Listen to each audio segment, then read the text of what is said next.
Hey good morning. আজকের সকালটা কিন্তু খুবই সুন্দরভাবে শুরু হয়েছে। আর আজকে ছিল আমার একটা কেকের অর্ডার। চলে গেলাম কেক বানাতে। আজকে ভাবলাম কিভাবে আমার এই সুন্দর মুহূর্তটা নিজের সাথে কাটাই সেটাই তোমাদের সাথে একটু শেয়ার করি। আজকে যে কেকটা অর্ডার দিয়েছিল সেটা একটা 1 পাউন্ডের কেক ছিল আর মা বাবার অ্যানিভার্সারি ছিল আই থিঙ্ক। তো নর্মাল একটা ডিজাইন সিলেক্ট করে দিয়েছিল, তো সেটাই এখন বানাচ্ছি।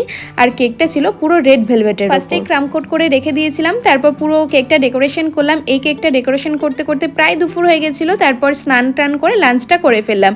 এবার দুপুরবেলা ভাত খাওয়ার পর এত ঘুম পাই যে কি বলবো, তারপর একটু ঘুমিয়ে নিলাম। আর আজকে বিকেলের দিকে হাঁটতে যাইনি, তো একটা চা বানিয়েছিলাম, খুবই সুন্দর হয়েছিল চাটা খেতে।